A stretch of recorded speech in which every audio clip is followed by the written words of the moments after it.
आए, तैयारी पूरी थी। मैंने विधायक जी के सामने कहा कि हम कहा विधायक जी घमंड में इतना भी पागल ना होइए कि भगवान की कथा का उद्घाटन कहा गुरुजी हम नहीं, ये लोग तो हम कहा इनको 5,000 जा करके चुपचाप किसी गैलरी में दे दो, उसी के लिए उद्घाटन कराते। और क्या विधायक के हाथ में कोई जादू होता है?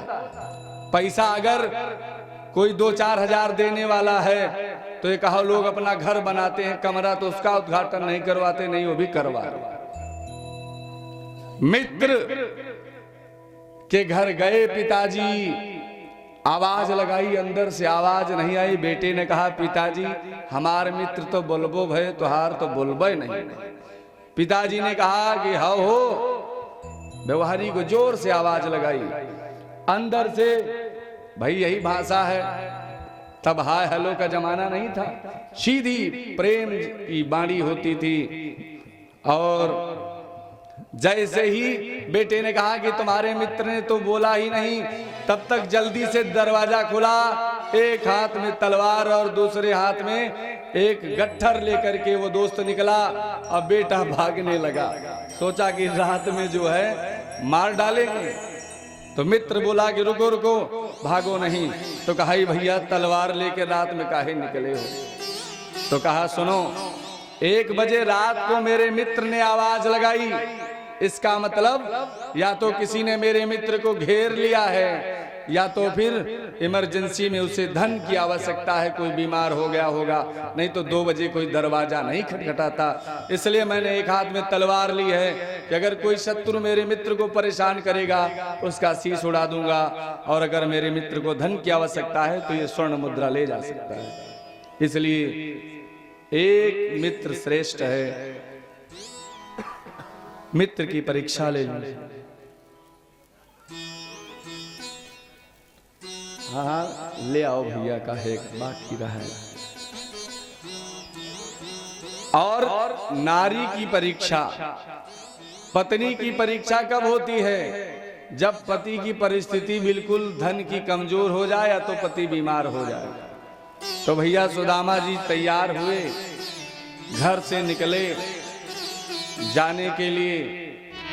तो अब मित्र के यहाँ जाएं तो कुछ लेकर के जाएं।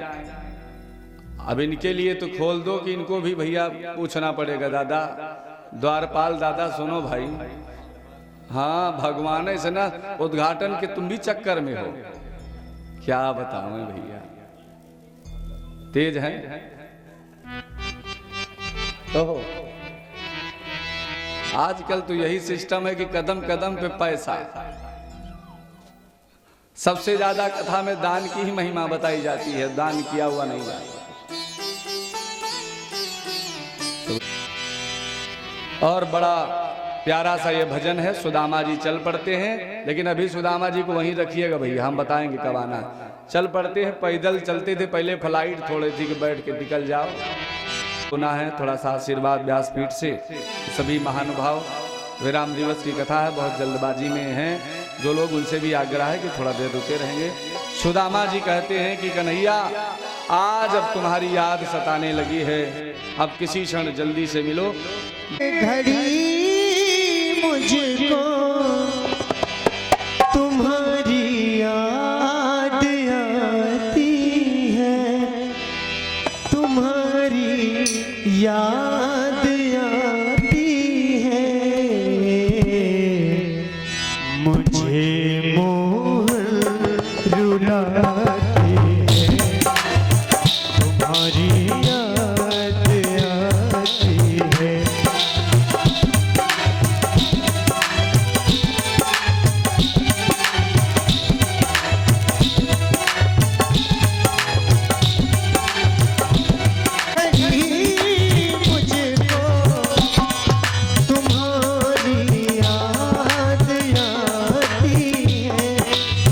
तुम्हारी याद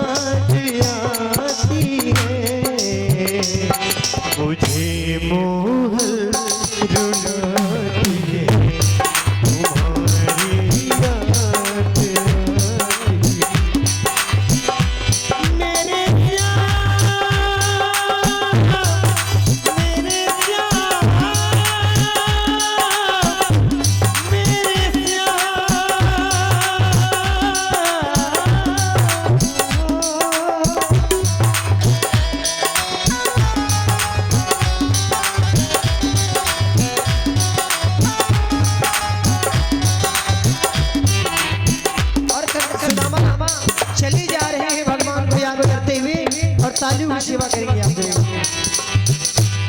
तुम्हारी याद में मोहन हमको नींद आती है।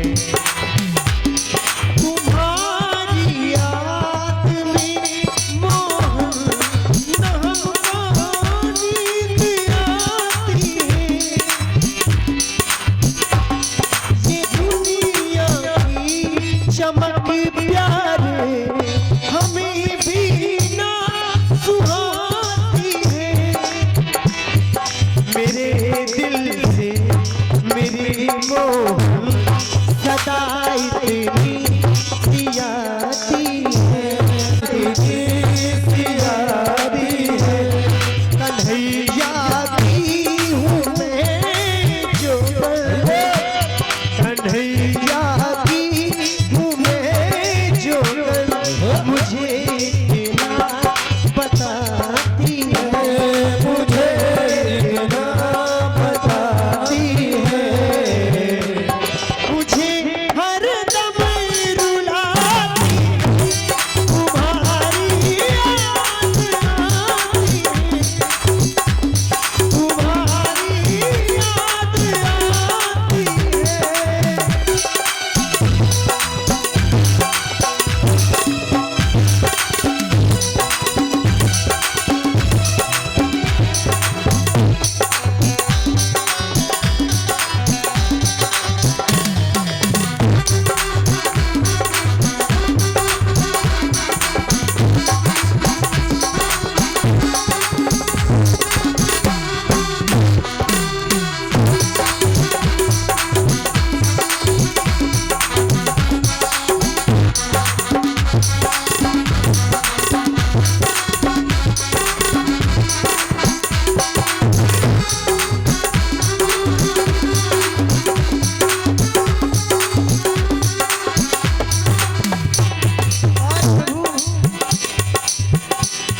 जो कुछ भी खा दिया तुमने वही तुमको चढ़ाते हैं। जो कुछ भी खा दिया तुमने वही तुमको चढ़ाते हैं। मेरी आँख में आंसू यही तुमको सिखाते हैं। भगत की आँख में आंसू न मोहन देख पाते हैं, न मोहन देख पाते हैं। तेरी उल्फती के हैं बिंदु, तेरी उल्फती के हैं बिंदु यही तुमको बताते हैं, यही तुमको बताते हैं। उठा के दोनों हाथ सुदामा महाराज की तरफ से भगवान के लिए समर्पण करना है। कहना क्या? तुम्हारी याद आती है, तुम्हारी याद आती है, तुम्हारी याद आती है।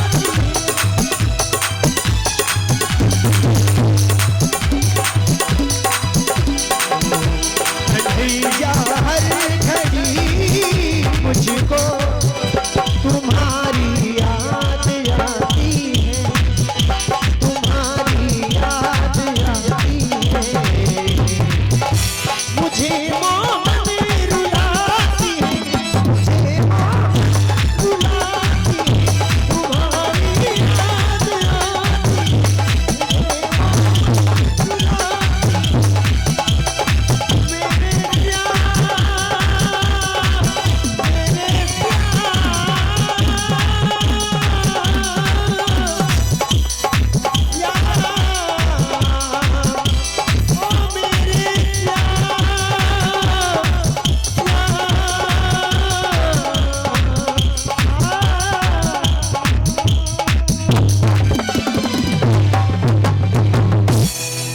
साल की इतनी हिम्मत नहीं थी कि ब्राह्मण का अपमान कर दे। और उसके बाद जब वो बतावे कि हम साथ में पढ़े हैं, कृष्ण के द्वारपालों में संस्कार था कि उन्होंने उसके मित्र को और किसी ब्राह्मण को कभी धक्का नहीं दिया। भगवान के द्वारपाल ऐसा दुस्साहस करते, विष्णु भगवान ने द्वारपालों को 3 जन्म तक राक्षस बनने का श्राप जो है दिलवाया। कृष्ण के दर पे विश्वास लेके आया हूँ, मेरा श्याम यही सोच करके आस लेके आया हूँ।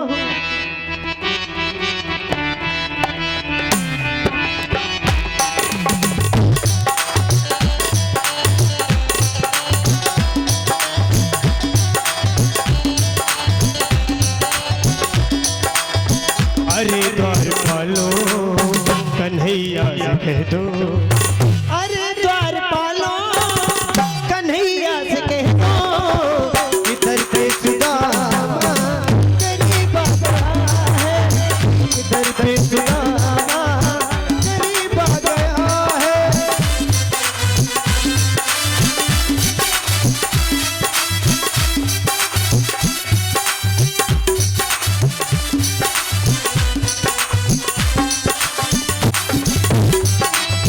भटकते भटकते न जाने कहाँ से, भटकते भटकते न जाने कहाँ से, तुम्हारे महल के करीब आ गया है, तुम्हारे महल के करीब आ गया है।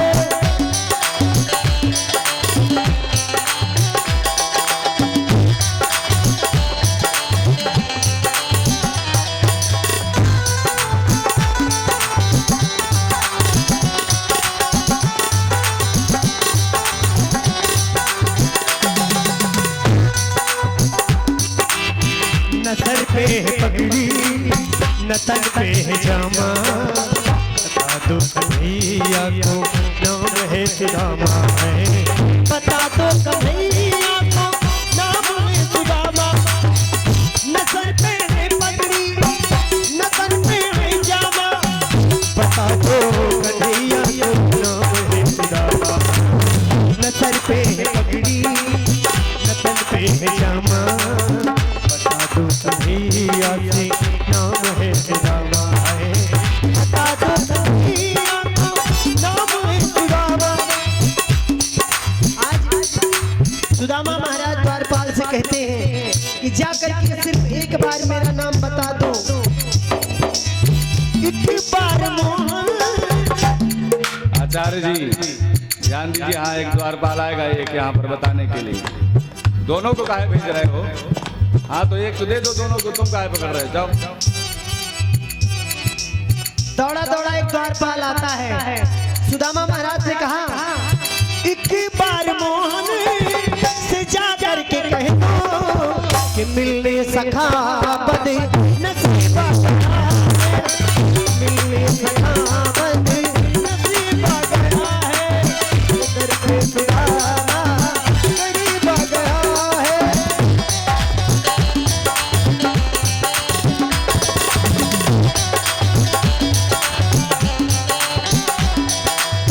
सुनते ही दौड़े चले आए मोहन, लगाया गले से सुदामा। बोले सुदामा महाराज की, द्वारकाधीश भगवान की। सुनते ही दौड़े चले आए मोहन, लगाया गले से सुदामा मोहन है।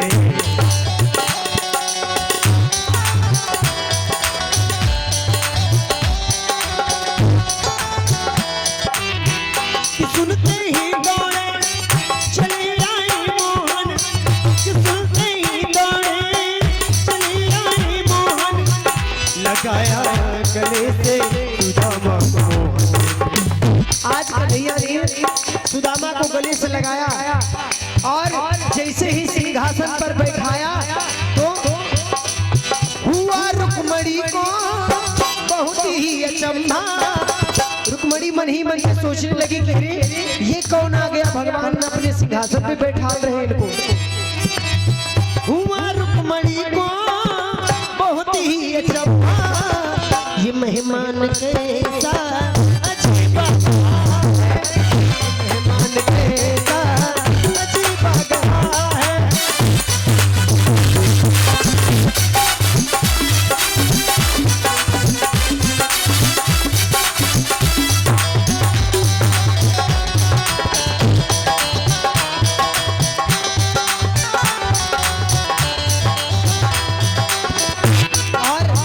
भगवान ने क्या किया, बराबर में अपने सुदामा बिठाए, चरण आंसुओं से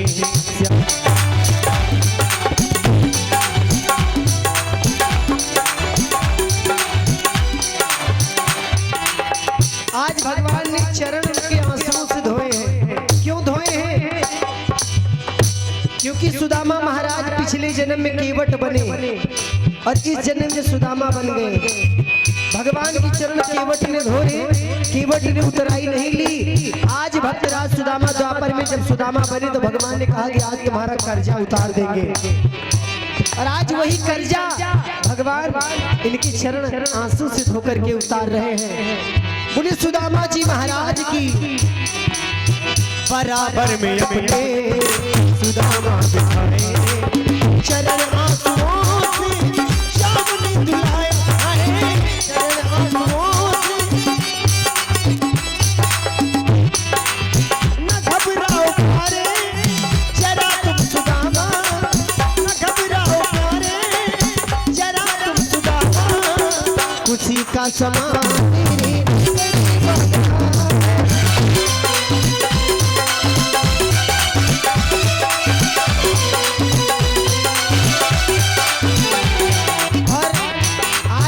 तेरे चरण जब धोने लगे कन्हैया तो रोने लगे उनके पैरों की बेवाइयां देख करके। एक बार ताली बजा दीजिए भगवान के मित्र के लिए।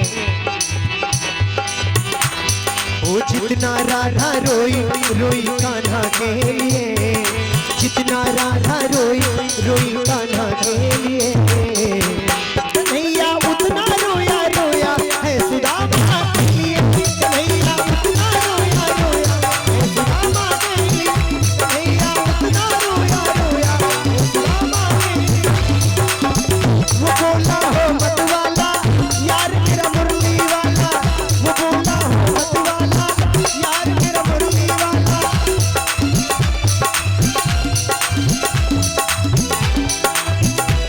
वो जितना राधा रोई रोई कान्हा के लिए, जितना राधा रोई रोई कान्हा के लिए, कन्हैया उतना रोया रोया सुदामा के लिए, कन्हैया उतना रोया रोया सुदामा के लिए, कन्हैया उतना रोया रोया सुदामा के लिए, कन्हैया उतना रोया रोया सुदामा के लिए, कन्हैया उतना रोया रोया है सुदामा के लिए। बोले द्वारकाधीश भगवान की जय हो। बोले सुदामा महाराज की जय हो। तो सुदामा जी का तब सुधार होगा। इसलिए जो लोग मान लीजिए कुछ लाए हैं, यदि देना चाहते हैं तो सुदामा को गर्ज नहीं है भीख मांगने की। आपकी इच्छा हो, श्रद्धा हो करके आएंगे तो ले लिया जाएगा, अन्यथा अपनी जगह पर बैठे रहेंगे। आचार्य श्री शीघ्रता से इसका इसमें नाम जो लिखा है उसमें एक आदमी अमित, लल्लन यादव, छोटू यादव, शोभित शुक्ला, अनिल,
नटवर नागर नंदा बजोरे मन गोविंदा नटवर नागर नंदा भजोरे मन गोविंदा नटवर नागर नंदा बजोरे मन गोविंदा हर हर बाल मुकुंदा भजोरे मन गोविंदा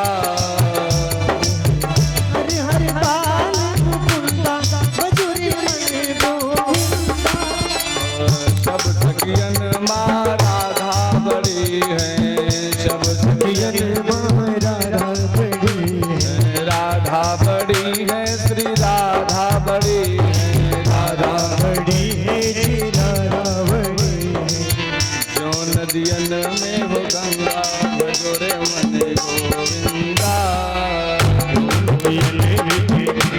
बजोरे मन गोविंदा हर हर बाल मुकुंदा भजोरे मन गोविंदा हर बाल मुकुंदा बजोरे मन गोविंदा नटवर नागर नंदा बजोरे मन गोविंदा बोले वृंदावन विहारी बार बार हृदय से लगाया गले से और उसके बाद ये बेटा क्या नाम है इसका फोटो एक आप ले लो भैया का है कोई बात नहीं।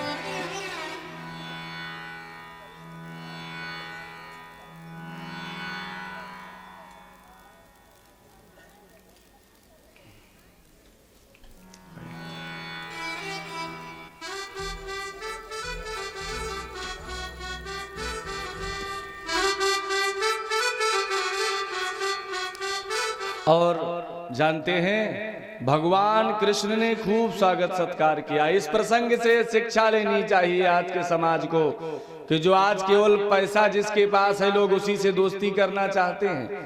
बहुत खास रिश्ता हो लेकिन गरीबी हो तो रिश्तेदारी टूट जाती है। आज लोग उसी के पास जाना उसी के संबंध में रहना पसंद करते हैं जिसके पास पैसा है। इसलिए भगवान ने शिक्षा दी कि है संसार के लोगों मित्र किसी भी परिस्थिति में हो उसका साथ सदैव और पकड़ के रखना चाहिए, उसे छोड़ना नहीं चाहिए। द्वारकाधीश थे भगवान। हम आप अगर इतने बड़े हो जाएं आज तो फिर दुनिया में मित्र शत्रु कोई रहाबे न करे, हम ही अकेले रहे, बाकी कोई नहीं रहेगा। सुदामा जी संकोच भाव से वो पोटली दबाए हैं कि अब इतने बड़े भवन के मालिक राजमहल की इनको क्या हम दें।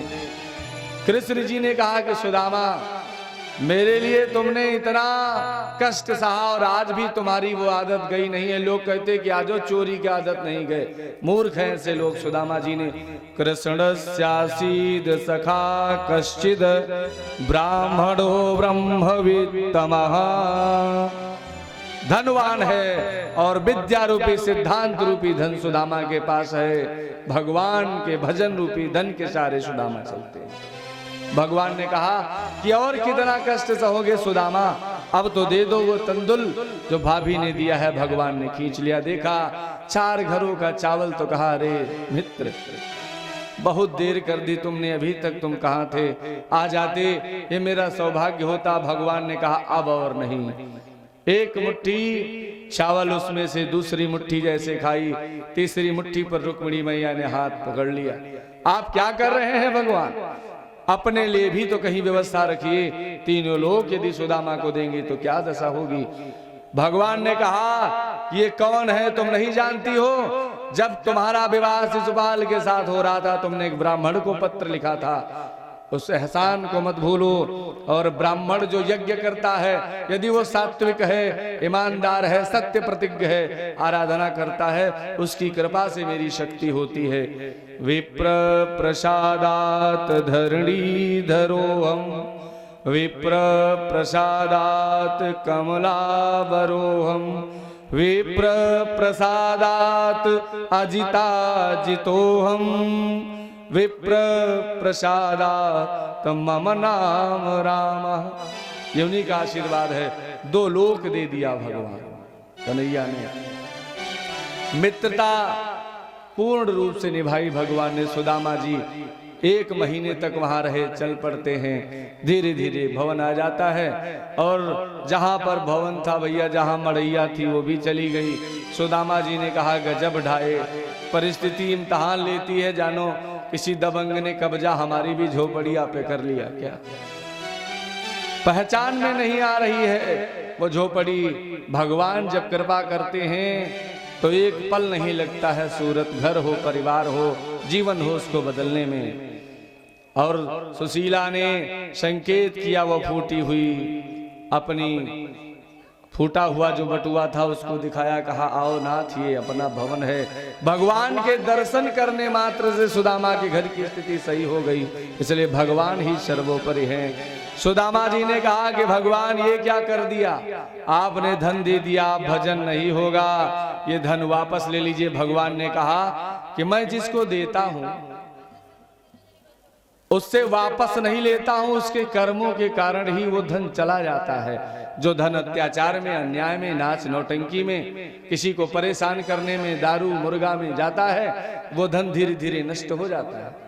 सुदामा जी से कहा कि 3-4 चीजें करते रहो, तुम्हारा भी धन नष्ट हो जाएगा। नहाने के बाद में जो अधोवस्त्र होते हैं उनका पानी अपने पैरों पर सदैव निचोड़ करके डालते रहना। जब कहीं यज्ञ पूजा पाठ हो तो जितना कम से कम हो सके सहयोग करना, और ऐसा करते करते तुम एक दिन फिर से इस स्थिति को प्राप्त हो जाओगे। सुदामा और श्री कृष्ण के इस सुंदर मिलन के प्रसंग को जो सुनता है, भगवान उसके जीवन में मित्रों का अपार सहयोग प्रदान करते हैं और उसका कल्याण होता है। इसलिए इस शिक्षा से समाज को एक आदर्श मिला कि जीवन में मित्र जो है किसी भी परिस्थिति में हो उसका साथ नहीं छोड़ना चाहिए। आगे सुखदेव जी कहते हैं कि सुदामा के बाद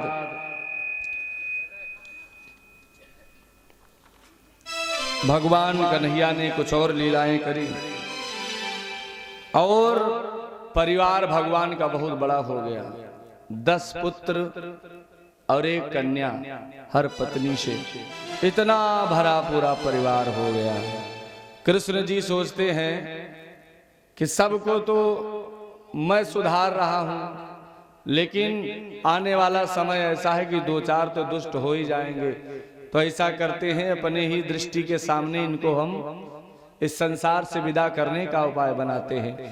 पूत कपूत तो का धन संचय, अपूत सपूत तो का धन संचय। खूब पैसा रखा हो, अगर लड़का शराबी निकल गया तो सब चौपट। एक भी पैसा ना हो, लड़का अच्छा निकल गया तो आप धनी बन जाएंगे। भगवान कृष्ण ने कुछ लीलाएं की। वसुदेव और देवकी के पास आए तो 6 पुत्रों का दर्शन कराया जिनको कंस ने पटक के मार दिया था।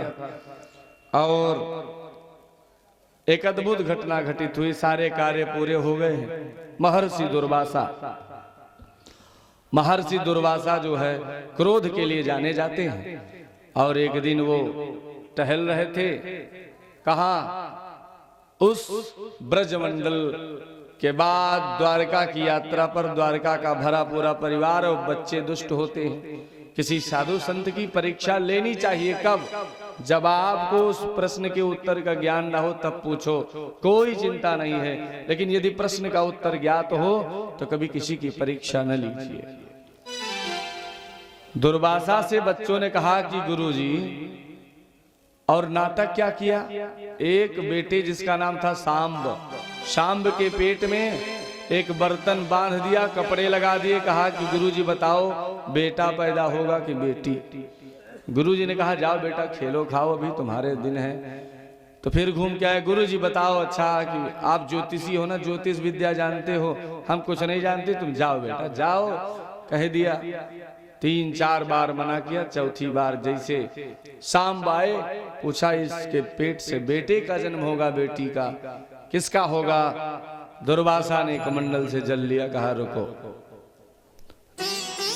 इससे न बेटे का जन्म होगा न बेटी का, लेकिन जिसका भी उदय होगा उसी से तुम्हारे वंश का विनाश हो जाएगा। मूसल का छोटा सा टुकड़ा उसमें से पैदा हुआ, उस लोहे के बर्तन से।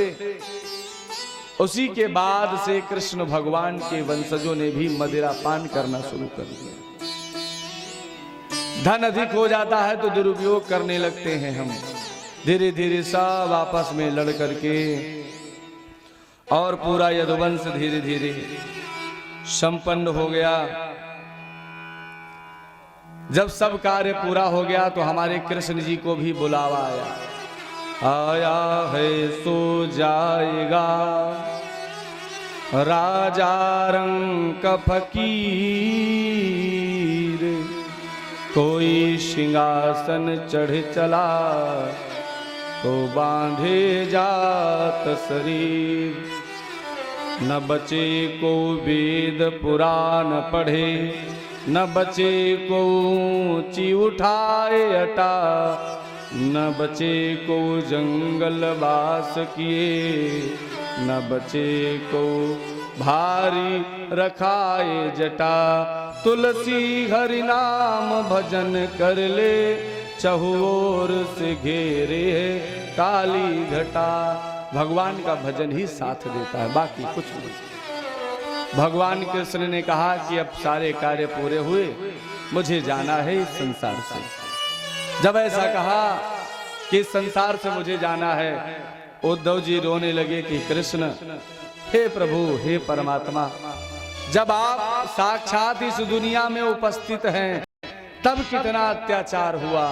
पांडवों कौरवों का भीषण युद्ध हुआ, हर तरफ अत्याचार था। अगर आप चले जाओगे तो क्या होगा प्रभु? भगवान ने कहा, जातस्य हि ध्रुवो मृत्युम ध्रुवम जन्म मृतस्य च। हे उद्धव, जिसने जन्म लिया है उसकी मृत्यु निश्चित है, और जिसकी मृत्यु होती है उसका जीवन भी निश्चित है। इसलिए मैं नियम के विपरीत नहीं जा सकता। मेरे सभी कार्य पूरे हो गए हैं, इसलिए मुझे चलना होगा। उद्धव जी रोने लगे कि प्रभु, कैसे होगा? संसार में सब अत्याचार अनाचार, कलयुग में भीषण पाप होगा। विप्रैर भागवती वार्ता, गेहे गेहे जनै जनै, कारिता कणलोभेन कथा सारस्ततो गतः। कलिकाल की महिमा ये होगी कि कलिकाल में ब्राह्मणों के द्वारा, विद्वानों के द्वारा हर घर में हर व्यक्ति को भागवत कथा, राम की कथा सुनाई जाएगी। विप्रैर भागवती वार्ता, गेहे गेहे जने जने। घर घर में जितने साउंड सर्विस, जितने बैनर पोस्टर आज लगे हैं, इतना सतयुग में नहीं थे, त्रेता में नहीं थे। पहले राजा महाराजा ही यज्ञ पूजा पाठ कर पाते थे। आज भक्ति इतना प्रबल है, लेकिन कारिता कण लोभेन, विद्वान भी जो कथा करेगा उसके पीछे उसका उद्देश्य होगा केवल व्यापारीकरण। इस कारण से कथा सारस्ततो गतः, कथा का लाभ किसी को नहीं मिलेगा। भागवत ही क्यों सुननी चाहिए पितरों के मोक्ष के लिए? उद्धव जी ने कहा, भगवान कोई तो उपाय बताओ, आप कहाँ मिलेंगे? भगवान ने कहा, मिलने को तो ईशावास्यम इदम सर्वम यद किंच जगत्याम जगत, तेन त्यक्तेन भुंजीथा मागृधः कस्य स्विद धनम। कण में मैं हूं, लेकिन तुम्हारा निवेदन है तो मैं भागवत शास्त्र में प्रवेश कर जाता हूं।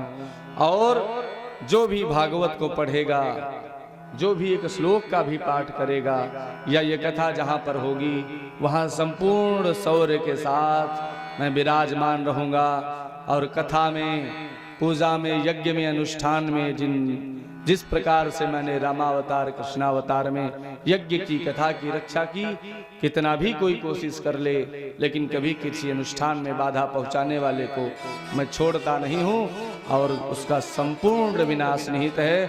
उद्धव जी इस कथा को जो सुनेंगे उन पर मेरी अभीष्ट कृपा बनी रहेगी। उद्धव जी रोने लगे कि दुनिया से अगर प्राण निकल जाए तो शरीर का अस्तित्व तो नहीं है, और भगवान अगर चले जाएं तो फिर हम आप कुछ नहीं है, वो परमात्मा ही हमारे सबके अंदर है। इसी से हमारी शक्ति है, इसी से हम शक्ति संपन्न हैं। भगवान कृष्ण ने जाने की योजना बनाई, और जब जाने की योजना बनाई, पूरे संसार के लोग दुखी हो गए कि प्रभु आप चले जाओगे आज।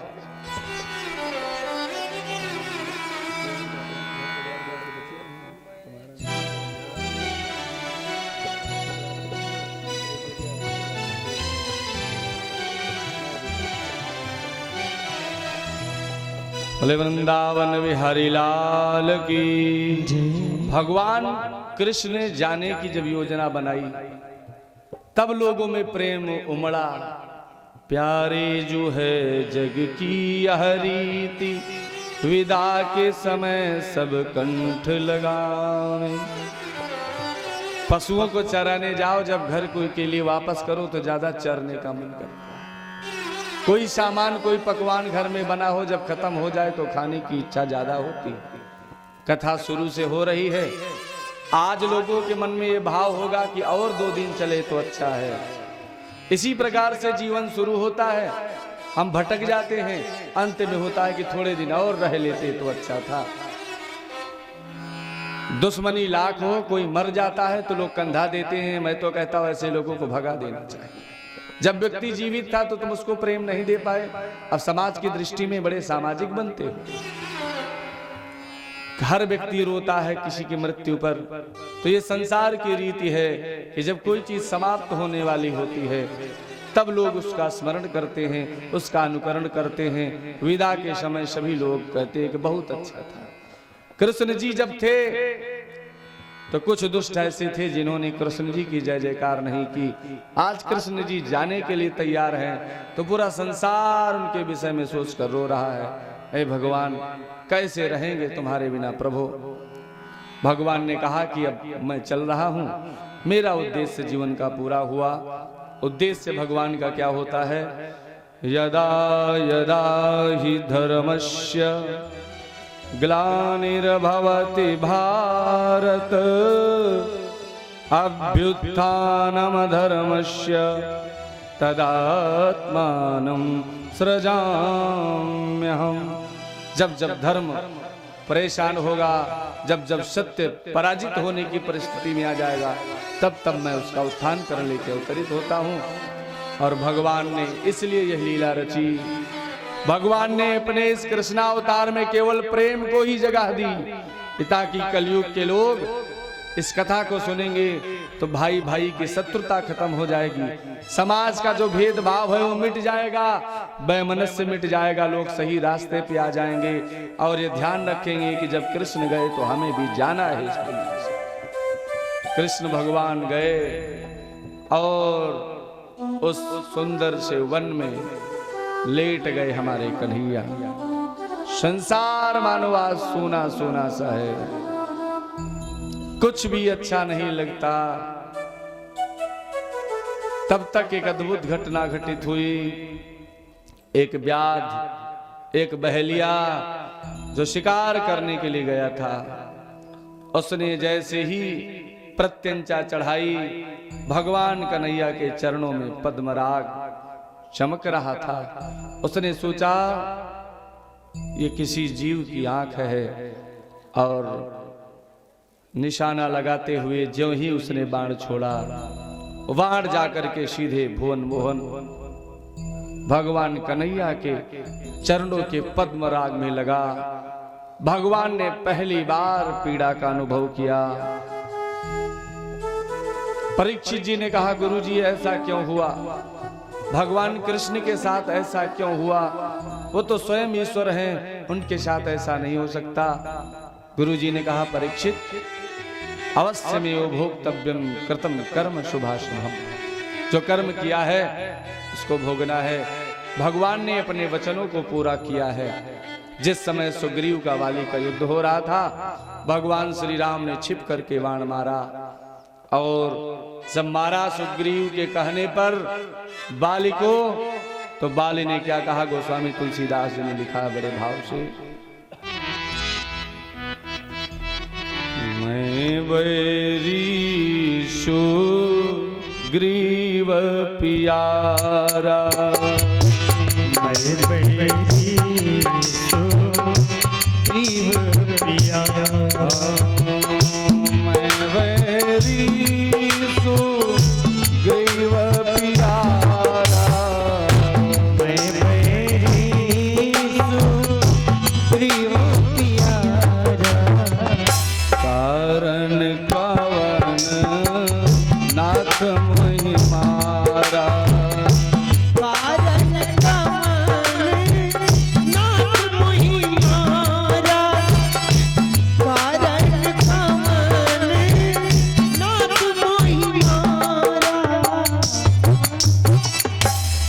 भगवान ने कहा सुनो, बाली ने कहा कि चोरों की तरह छिप करके मारने से अच्छा था भगवान सामने आते। भगवान ने कहा सुनो, तुम्हारे डर के मारे मैं छिप नहीं गया। ब्रह्मा जी का वरदान था, उसकी रक्षा की। और सुनो, पापी का मुंह देखना पाप है, इसलिए ओट से मैंने चलाई, इसलिए तुमको मारा। तुम्हारा पाप क्या है सुन लो। ऐसा जो पाप करते हैं, भगवान छिप के बाण मारे हैं। क्यों? मतलब कि धरती पर पाप अत्याचार अंधेरे में करोगे, अकेले करोगे, किसी का मजबूरी का फायदा उठा करके, तो भगवान सामने आकर के बाण नहीं मारते। जब बाली के जैसा पाप होगा, बाली का पाप क्या? भाई का अधिकार खा गया, भाई की बात नहीं मानी, मार पीट करके भगा दिया, उसकी पत्नी का हरण कर लिया। किसी की बहन बेटी को गलत दृष्टि से जो देखता है, मजबूरी का फायदा हो या धन का लोभ दे करके, तो भगवान ने जैसे पेड़ की ओट से बाण चलाया था, वैसे ही जब वहां से रिमोट का बटन स्विच बंद करेंगे, जिंदगी का खेल खत्म होगा। भगवान ने कहा सुन, तूने पाप किया है। क्या कहा? गोस्वामी जी ने फिर उसका प्रदर्शन किया। अनुज बधू भगिनी सुत नारी, सुन सट कन्या समझदारी। राम सिया राम सिया राम जय जय राम, राम सिया राम सिया राम जय जय राम। अनुज बधू भगिनी सुत नारी, सुन सठ कन्या समझदारी। राम सिया राम जय जय राम, राम सिया राम जय जय राम। और अनुज वधू माने छोटे भाई की पत्नी, सुत नारी माने पुत्र वधू, कन्या छोटी बहन, चाहे वो जिसकी बहन बेटी हो, उसको देखना पाप है। इसलिए नहीं दुदृष्टि बिलो तही देई, ताही बधे चुका न हो। राम सिया राम जय जय राम, सिया राम जय जय राम, सिया राम जय जय राम, सिया राम जय जय बोलो श्यावर रामचंद्र की जय। और भगवान ने कहा चाहो तो जीवित कर दूं तुम्हें। कोटि कोटि मुनि जतन कराही, अंत राम कही आवत नहीं। अंत में राम, श्री राम, जय राम नहीं, हाय राम, हाय राम। राम कहाँ होगा? राम से ज्यादा बाम की जरूरत है। कमर में दर्द, सिर में दर्द, घुटने में दर्द। इसलिए अभी से जुगाड़ करो, नहीं तो पछताओगे। बाली को भगवान ने कहा कि चलो, हम छिप करके मारे हैं, तुम सामने आकर के बदला ले लेना, तुम्हें मलाल ना रह जाए। नहीं तो इतिहास में होगा कि भगवान ने जबरदस्ती की। भगवान लेटे थे, वही बाली बहेलिया बना, और उसने जब मारा, पद्मराग फटा, दौड़ करके आए, चरणों में लेट गया। प्रभु बड़ा अपराध हुआ। भगवान ने कहा कि आज पहली बार अपराध किए हो, जाने कितने पशुओं का वध किया है तुमने, तो आज ये अपराध हो गया तो पछताते हो। कहा भगवान आप हैं ना, इसलिए। कहा दुनिया की यही रीति है, जब किसी अमीर के साथ कोई धोखा करता, कहता भैया हम नहीं जाने कि तुम्हारा मामला है। भगवान इस आसार संसार से विदा हो गए। बोले वृंदावन बिहारी लाल की जय। आज भी श्रीमद् भागवत महापुराण में भक्तों के हृदय में भगवान विराजते हैं। 7वां दिन पूरा हुआ कथा का, और सुखदेव जी ने परीक्षित जी से कहा कि परीक्षित, अब अपने मन को भगवान के श्री चरणों में लगा दो, इस आसार संसार से मन को हटा लो। ओम नमो भगवते वासुदेवाय। इसी में मन रमाया और वो तक्षक चल पड़ा, जिसको श्राप था कि आज के 7वें दिन तक्षक के काटने से मृत्यु हो जाएगी। तक्षक ने कहा कि ब्राह्मण का श्राप कभी झूठा नहीं हो सकता, लेकिन किस ब्राह्मण का? जो सात्विक है, जिसके अंदर तपह शक्ति है। मैंने बताया कि सब लोग ऐसे कह देते खुश रहो तो खुश नहीं रहोगे। पहले आशीर्वाद लीजिए भगवान से, अपने खाते में जमा करो। जब खाते में रुपया रहेगा तब एटीएम कार्ड काम आता है। खाते में पैसे नहीं, एटीएम कार्ड 4 बैंकों का हो, 400 लोगों को कहो खुश रहो, आनंद रहो, ये रहो वो रहो, न तुम खुश रहोगे न सामने वाले रहेगा। भगवान से आशीर्वाद लीजिए, 2 घंटे 3 घंटे नहीं, आधे घंटे नियम पूर्वक रहो तो भगवान आशीर्वाद आपके खाते में देते हैं। तब जो ब्राह्मण, जो विद्वान, किसको जो भी किसी को कुछ कह देता है, भला बुरा वो हो जाता है। ऋषि पुत्र ने श्राप दिया था, तक्षक चल पड़ा काटने के लिए। और बचाने के लिए भी एक लोग चल पड़े, धन्वंतरी महाराज। समुद्र मंथन के समय धन्वंतरी महाराज का प्रकटोत्सव हुआ था। धन्वंतरी महाराज ने सोचा कि इनको बचाना है। जब हमें ज्ञान हो, हमारे पास धन हो, कोई बीमार है, हमारे पास गाड़ी है, तो अस्पताल पहुंचाना पहली जिम्मेदारी होनी चाहिए। धन्वंतर ने कहा हम बचाएंगे, देखते हैं कौन तक्षक काटेगा।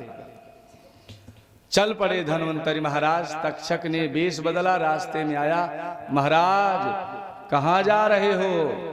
कहा कि अरे कोई तक्षक आ रहा है परीक्षित को काटने, जरा मैं भी तो देखूं कैसे काटेगा, कैसे मृत्यु होगी। मेरे पास संजीवनी विद्या है जिससे सांप का भी असर नहीं करेगा। तक्षक भयभीत हुआ, कहा महाराज सही में ऐसा है? तक्षक असली रूप में आया, सांप के रूप में। और जानते हैं उसने कहा कि हे महाराज, ये पीपल का पेड़ सामने है, इस पर मैं अपना फन मारता हूँ, विष उड़ेल देता हूँ, अभी पीपल के सारे पत्ते झड़ जाएंगे, और यदि आप इसको हरा भरा कर दे तो मैं मान जाऊंगा कि आप परीक्षित को जीवित कर सकते। जैसे ही तक्षक ने डसा, पीपल के पेड़ के सारे पत्ते गिर गए, और धन्वंतरी महाराज ने कमंडल से जल डाल करके संजीवनी अभिमंत्रित करके जैसे ही उस पे जल छिड़का, तुरंत ही वो पेड़ फिर से हरा भरा हुआ। तक्षक घबराने लगा, अब कैसे होगा? अगर मैंने परीक्षित को न डसा तो मेरा वंश नष्ट हो जाएगा, और अगर ये जीवित रहेगा तो फिर परीक्षित को मार पाना संभव। आगे बढ़ा, उसने कहा कि इनको रोकने का कोई तो जुगाड़ होगा। जब हम आप अपने लक्ष्य पर खूब अच्छी तरह से बढ़ रहे होते हैं तो कोई ना कोई आकर्षण हमें अपने मार्ग से भटका देता है। ऐसे बहुत से लोग हैं जिनके घरों में बच्चे पढ़ने लिखने वाले हैं, रोज उनके पड़ोसी उनसे झगड़ा करते हैं, किसी तरह से मुकदमा लिखा जाए, ये नौकरी न कर पाए, ये भविष्य न बना पाए। हम आप ऐसे उनके झांसे में ना हुए, प्रेम से जीवन यापन करो, एक दिन सब पीछे छूट जाएगा। तक्षक ने देखा कि धन्वंतर जी कुबड़ी के बड़े शौकीन हैं, और कुबड़ी कैसे लगाए हैं? कंधे पर महात्मा लोग लेके चलते थे। और तक्षक ने कुबड़ी का रूप बनाया, सोने की कुबड़ी। मैंने बताया था कि कलयुग कहाँ रहता है? सोने में भी कलयुग रहता है। कैसे सोने में? मेहनत ईमानदारी से कमाया गया सोना जो है उसमें कृष्ण रहते हैं। चोरी बेईमानी गद्दारी धोखेबाजी से कमाया हुआ धन सोना, उसमें कलयुग रहता है।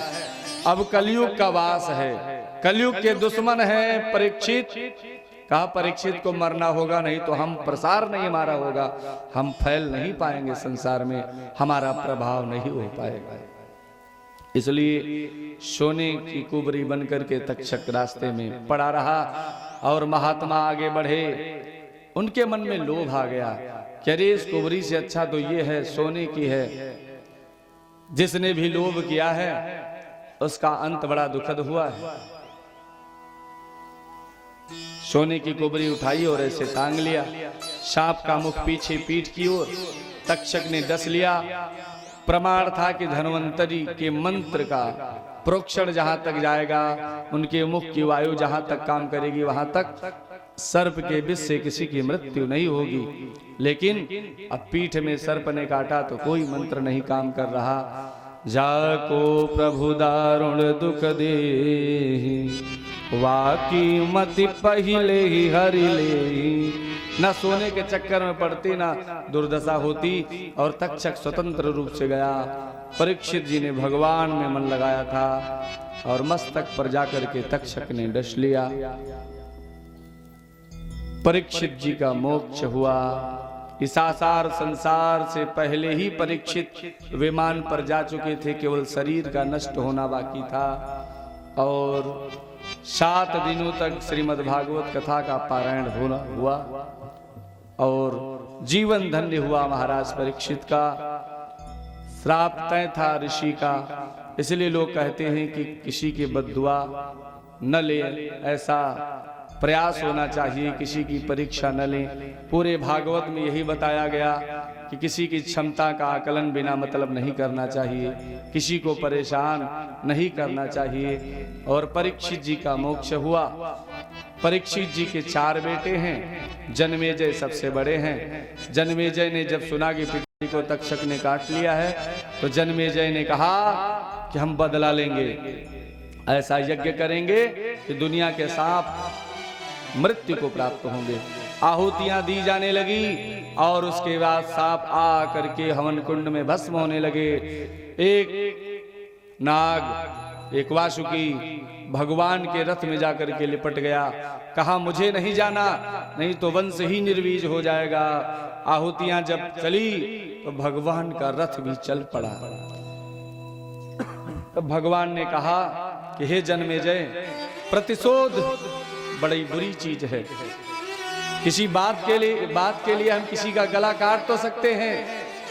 परिवार के स्वाभिमान के लिए लोग कहते हैं हमारे परिवार के लोगों को ऐसा कहा इसलिए मैंने मार दिया। परिवार से बड़ा प्रेम है तुम्हें? अगर बड़ा प्रेम है तो ये क्यों नहीं सोचते गला काटने के बाद जीवन भर आजीवन कारावास होगा, जेल में रहोगे, परिवार से तब दूरी रहेगी। किसी ने 4 बात कह दिया, परिवार ने सुन लिया, तो परिवार के पास तो रहोगे, साथ तो रहोगे। जन्मेजय से कहा कि प्रतिशोध की आग में दुनिया जल रही है, जो उचित नहीं है ये यज्ञ रोक दो।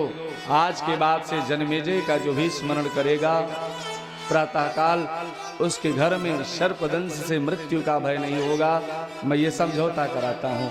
जो लोग पढ़े लिखे हैं वो जानते हैं जन्मेजय का नाग यज्ञ एक पुस्तक है, कभी कोई इस बातों को कथा में नहीं बताता। हमारा उद्देश्य है कि समाज कितनी अच्छी सी बातें जान करके सही रास्ते पे आ जाए।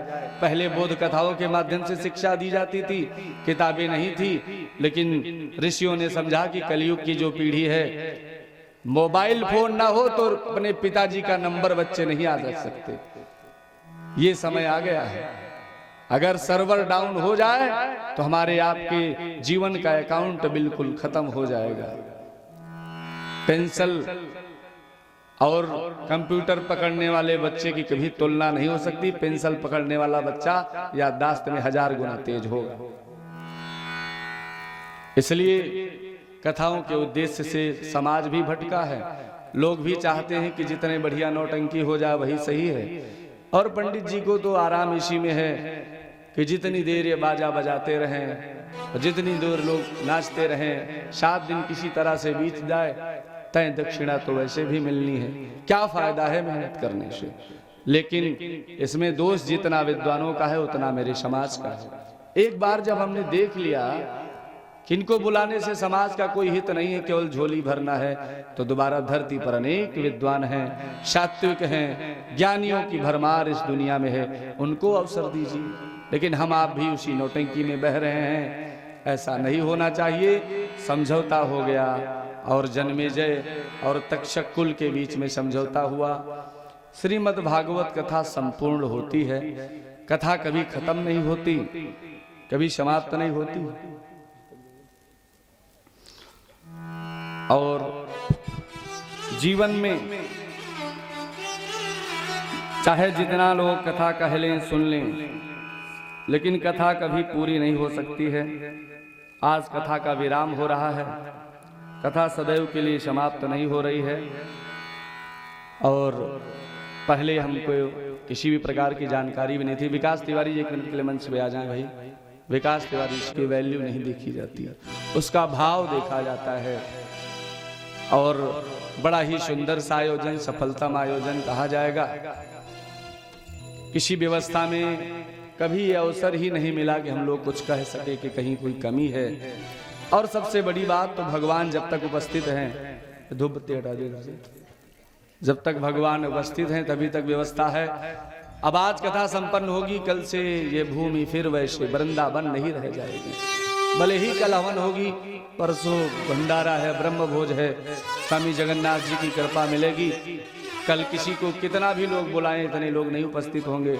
न ये मेरा प्रभाव है, न इनका है, न किसी का है। ये उस परम पिता परमात्मा की कृपा का प्रभाव है कि उसकी वजह से हम आप बैठे हैं 1:30 बजे रात तक, 2 बजे तक, नहीं तो 5 बजे के बाद लोग अपने जरूरी कार्य से भी बाहर नहीं निकलते। ईश्वर से प्रार्थना है यजमान परिवार और उनके जितने सहयोगी जन रहे, विकास तिवारी जी हैं, भगवान के भी इष्ट कृपा बनी रहे सदैव। जीवन में कभी ऐसी कठिनाई ना आवे जिसका निराकरण न हो सके। और मैं एक छोटा सा आशीर्वाद विकास तिवारी जी के लिए मंच से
अमित जी का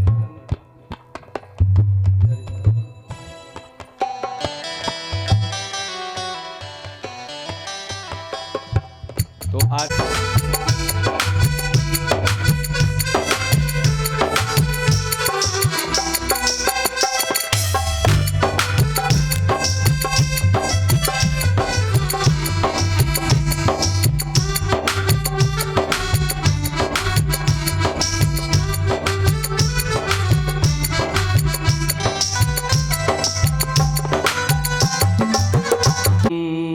शाश्वत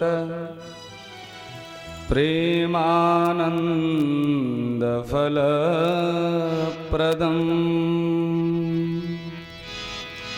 श्रीमद्भागवत शास्त्रं कलौकीरे भाषितम्। कथाएं बहुत हैं, मुझे बहुत बड़ा ज्ञान तो नहीं है, लेकिन ज्ञान के अनुरूप मैंने कोशिश की है। अंतिम चौपाई श्रीमद् रामचरितमानस की और उसके बाद एक छोटा सा गीत, फिर आरती होगी। कि भगवान ने मुझे अभी बहुत बड़ा ज्ञान तो नहीं दिया, परंतु जो अनंत हरि कथा अनंता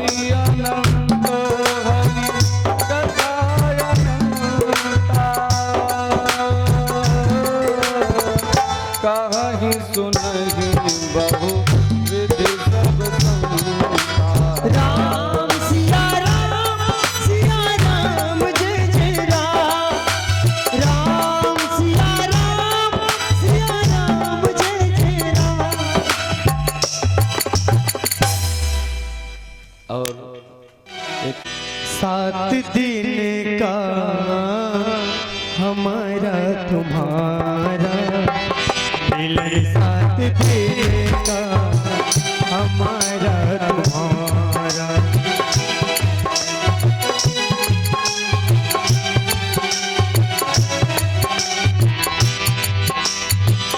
मिलन सात दिन का हमारा तुम्हारा, मिलन सात दिन का हमारा तुम्हारा। रही जिंदगी तो, रही जिंदगी तो मिलेंगे दोबारा, रही जिंदगी तो मिलेंगे दोबारा।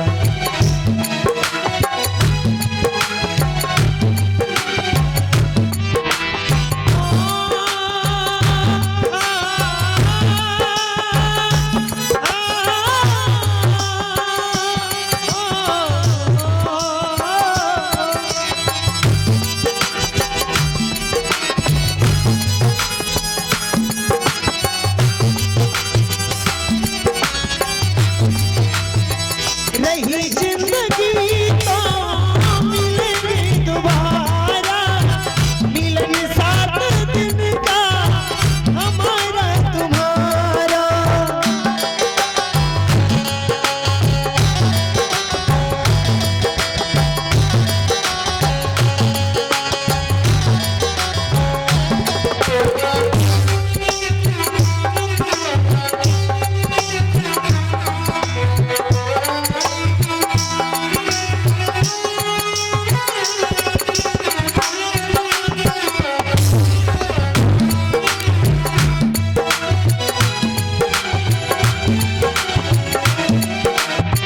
और जल्दी जल्दी सभी से कहना है, और बड़ा अच्छा लगा आप सभी के इस परिवार के बीच में आकर के। और हमारी माता जी जो मुख्य यजमान रही हैं, बड़ा सरल स्वभाव रहा है। और आप सभी भक्तों से कहना है, माता पिता और भाई बहना भूल चूक की माफी देना।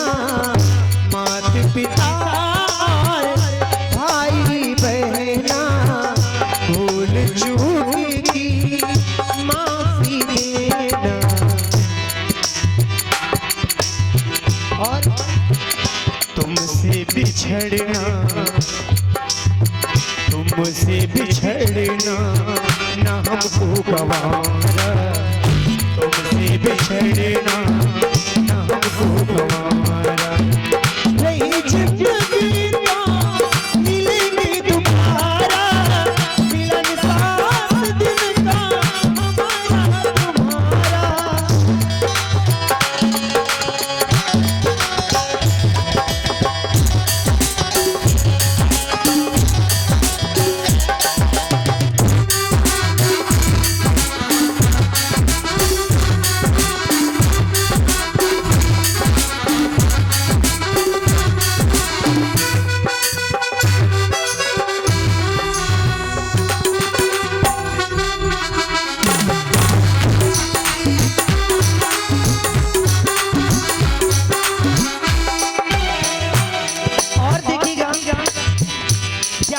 भगवान की कथा हो तो सभी को सुनने जाना चाहिए।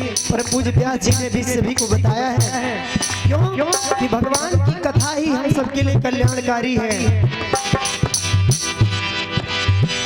कथा श्रवण को भूल न जाना, प्रभु चरणों में ध्यान लगाना। कथा श्रवण को भूल न जाना, प्रभु चरणों में ध्यान लगाना। इसी से बनेगा, इसी से बनेगा मुकद्दर तुम्हारा, इसी से बनेगा मुकद्दर तुम्हारा। वही जिंदगी को मिलेगी दोबारा।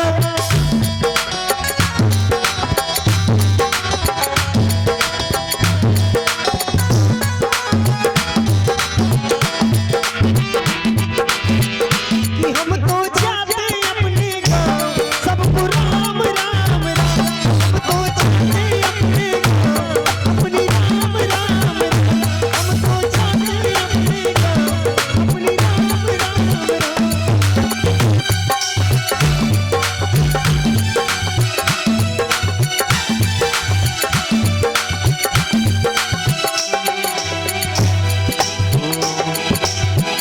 ग्राम के भक्तों को मेरा प्रणाम, यहाँ सभी भक्तों को मेरा प्रणाम। कि हम तो जाने अपने गाँव, अपनी राम राम, हम तो जाने अपने गाँव, अपनी राम राम, हम तो जाने अपने गाँव, अपनी राम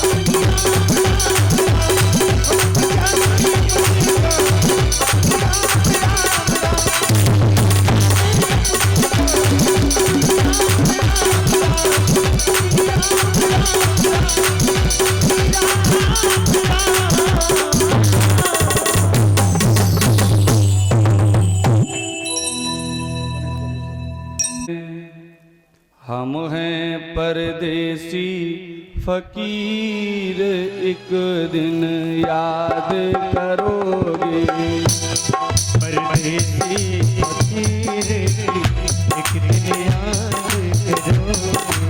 हम हैं परदेसी फकीर, एक दिन याद करोगे।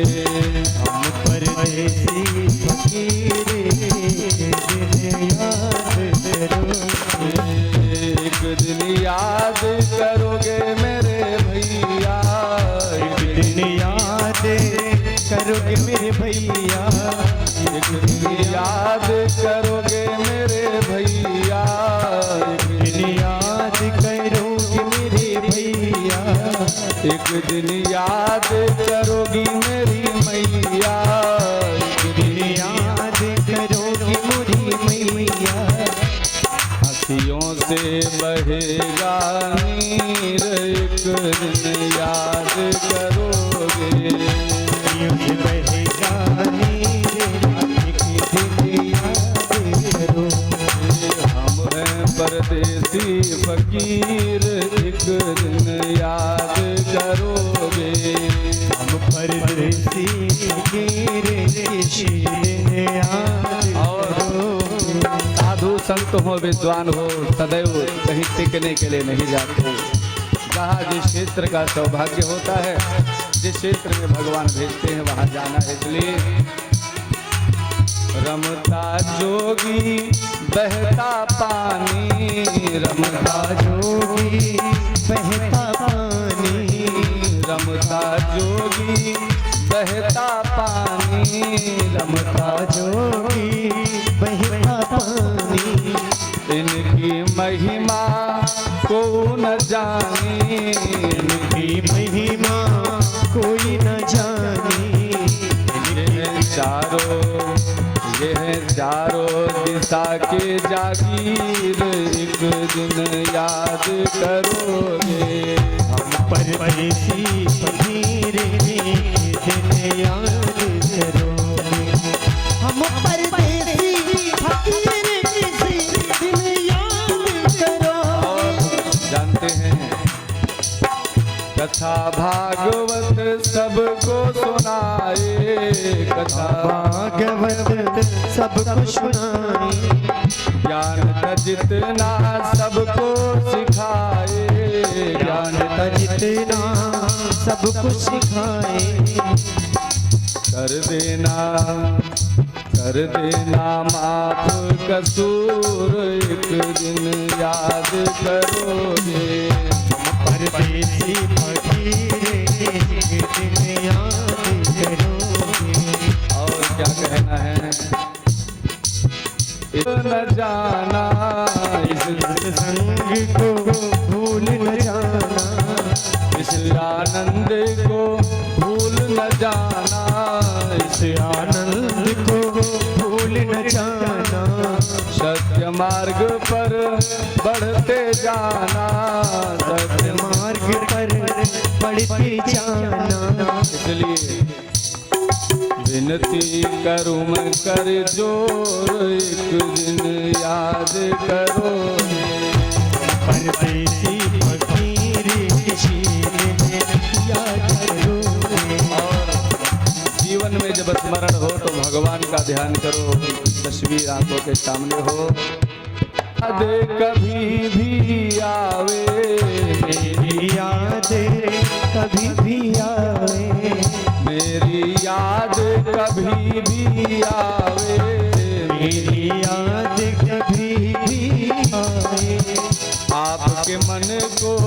पहुँचावे, आपके दिल को दुख पहुँचाए। देख लेना मेरी तस्वीर, एक दिन याद करोगे। हम परदेसी फकीर याद करोगे। और केवल अंतिम बंद है कि जैसे हम लोग ट्रेन में यात्रा करते हैं तो सोचते हैं कि हमारे साथ ही ये चलेंगे, लेकिन जब जिसका स्टेशन आता है तो उतरना पड़ता है। प्रेम होना चाहिए लेकिन मोह नहीं, इसलिए प्रेम करो लेकिन मोह न करिए। प्रेम करो लेकिन मोह न करिए। प्रेम करो लेकिन मोह न करिए। प्रेम करो लेकिन मोह न करिए। प्रभु का ध्यान हृदय में धरिए। प्रभु का ध्यान हृदय में धरिए। सब पर भगवान की कृपा होगी, इसलिए कहना है कृपा करेंगे रघुवीर, एक दिन याद करोगे। रघुवीर की दिन याद करोगे। हम हैं परदेसी फकीर, एक दिन याद करोगे। परदेसी फकीर के दिन याद करोगे। एक दिन याद करोगे मेरे भैया, एक दिन याद करोगे मेरे भैया। एक दिन याद करोगी मेरी मैया। एक दिन याद करोगी मेरी भैया।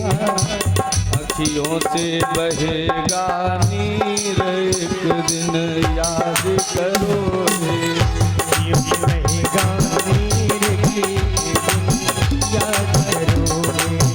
एक दिन याद करोगे। हम हैं परदेसी फकीर, एक दिन याद करोगे। बोले वृंदावन बिहारी लाल की जय बोले भागवत भगवान की जय। प्रसाद की व्यवस्था विकास तिवारी जी। नारायण नारायण मन नारायण नारायण नारायण। श्रीमन नारायण नारायण नारायण। श्रीमन नारायण नारायण नारायण। वर्तमान नारायण नारायण नारायण। भजमन नारायण नारायण नारायण। राम जो नारायण नाम लेत है जो।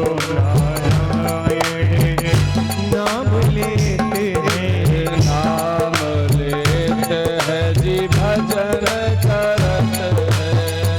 नाम लेते हैं जी भजन करते हैं। भजन करत है नाम रटत है। भजन करते हैं नाम रटते हैं। होत दुख सब दूरायण धा।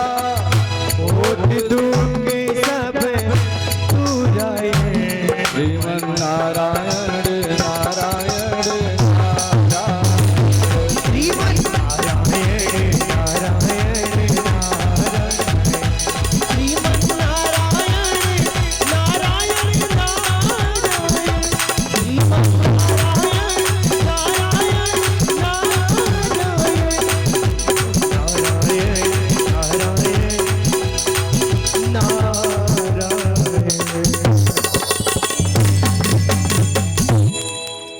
लक्ष्मी नारायण।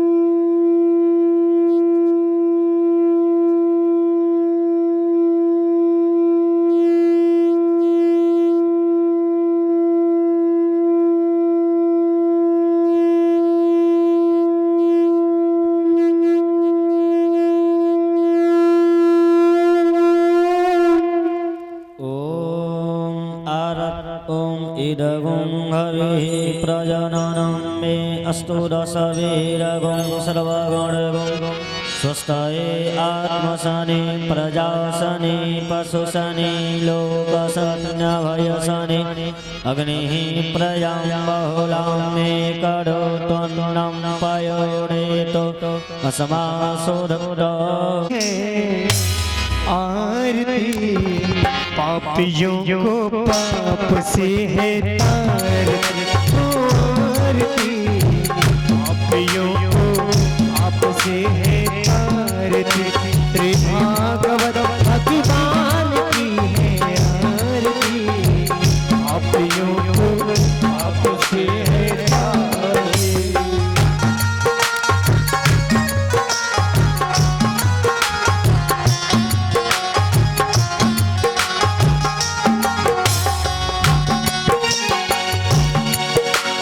अमर ग्रंथ ये मुक्ति पंथ ये पंचम वेद निराला नव ज्योति जगाने वाला। अमर ग्रंथ ये मुक्ति पंथ ये पंचम वेद निराला नव ज्योति जगाने वाला। ये अमर ग्रंथ ये मुक्ति पंथ ये पंचम वेद निराला नव ज्योति जगाने वाला। हरि नाम यही हरि नाम यही हरि नाम जग के मंगल की आरती, पापियों को पाप से है तारती, भागवत भगवान की है आरती पापियों को पाप से है तारती।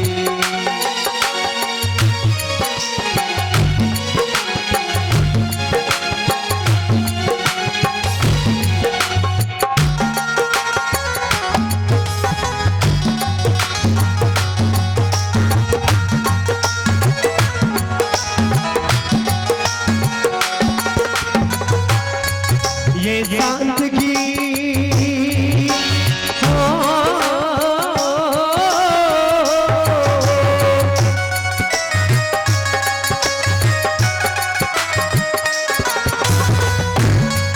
ये शांत गीत पावन पुण्य पापों को मिटाने वाला हरि दर्श कराने वाला।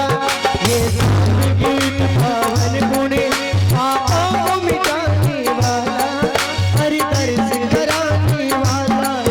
ये दुख हरणी दुख हरणी दुख हरणी दुख हरणी मधुसूदन की आरती, पापियों को पाप से है भागवत भगवान की है आरती पापियों को पाप से है तारती।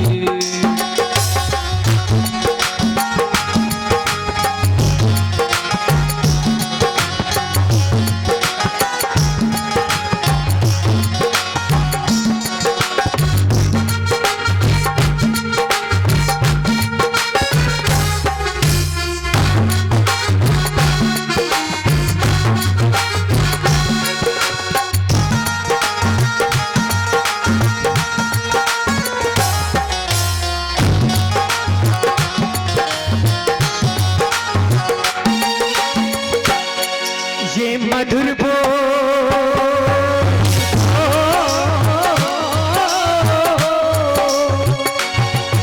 ये मधुर बोल पंथी को सन्मार्ग दिखाने वाला बिगड़ी को बनाने वाला बिगड़ी को बनाने वाला। श्री राम घनश्याम श्री राम घनश्याम प्रभु की महिमा की आरती, पापियों को पाप से है तारती, भागवत भगवान की है आरती, पापियों को पाप से है तारती, पापियों को पाप से है तारती। और किसी भी कथा का हो अनु हर जय शिव ओंकारा ब्रह्मा विष्णु सदा शिव ब्रह्मा विष्णु सदा शिव अर्धांगी धारा।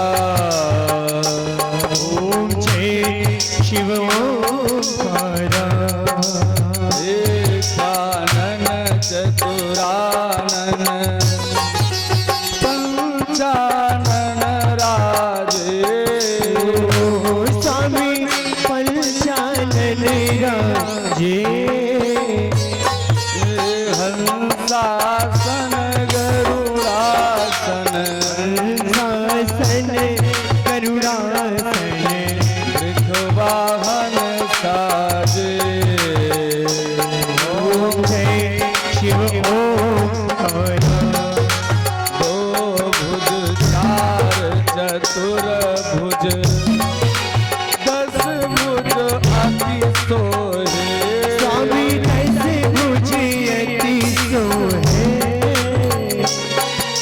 तीनों रूप निरखता तीनों रूप निरखता त्रिभुवन जन मोहे। ओम जय शिव ओंकारा। अक्ष माला वन माला मुंड माला धारी। स्वामी मुंड माला धारी। त्रिपुरारी कंसारी त्रिपुरारी कंसारी गजमाला धारी। ओम जय शिव ओंकारा। श्वेतांबर श्वेतांबर बागंबर अंगे। स्वामी पादांबर अंगे।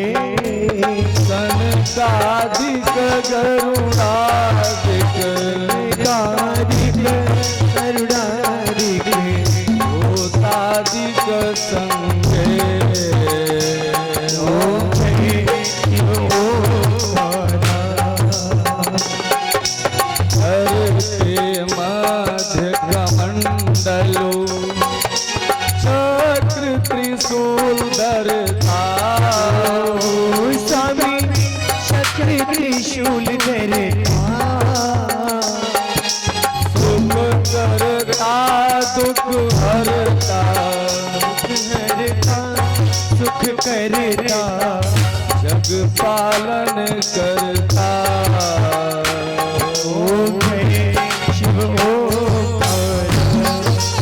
ब्रह्मा विष्णु सदा शिव जानत अविवेका। स्वामी जानत अविवेका। प्रणवाक्षर के मध्य प्रणवाक्षर के मध्य ये तीनों एका। ओम जय शिव ओंकारा। त्रिगुण शिव जी की आरती जो कोई जन गावे। स्वामी जो कोई नर गावे। प्रभु भाव सहित गावे। ओ प्रभु प्रेम सहित गावे।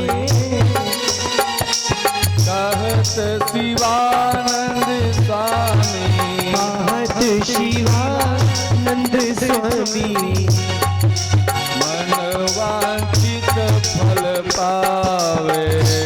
ओम जय शिव ओंकारा। ओम जय शिव ओंकारा। हर जय शिव ओंकारा। ब्रह्मा विष्णु सदा शिव। ब्रह्मा विष्णु सदा शिव। हरि भागी धारा। ओम जय शिव ओंकारा। जय शिव ओंकारा। हरि जय शिव ओंकारा। ब्रह्मा विष्णु सदा शिव। ब्रह्मा विष्णु सदा शिव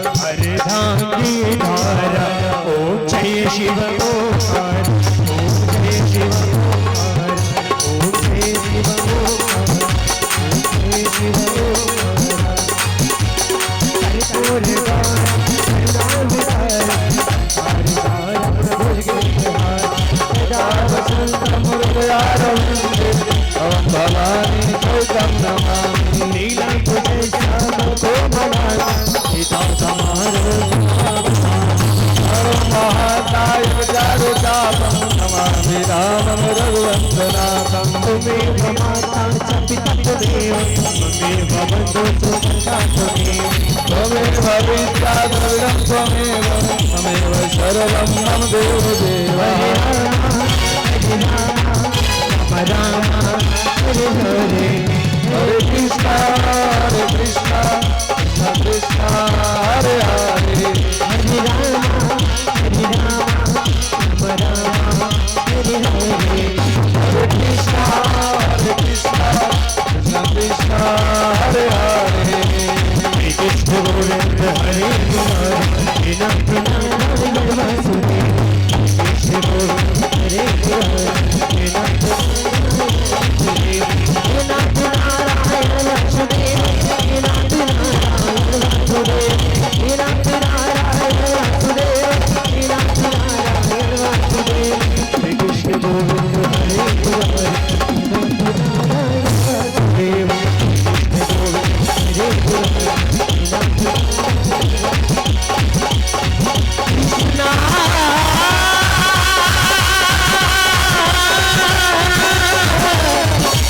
कृष्ण हरे कृष्णा हरे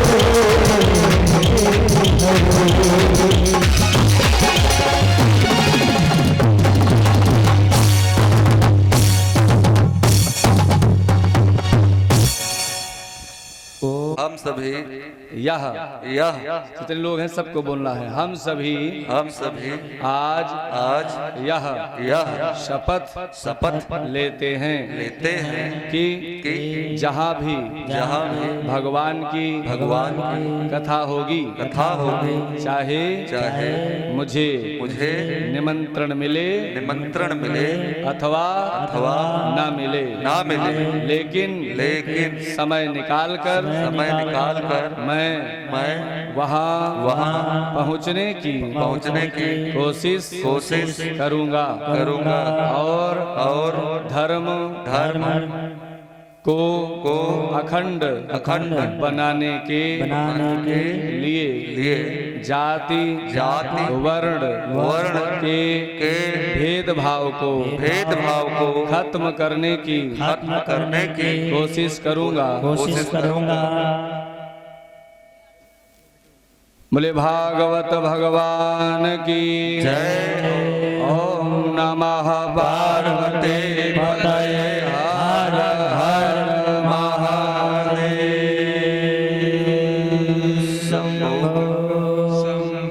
बोले काशी विश्वनाथ भगवान की जय।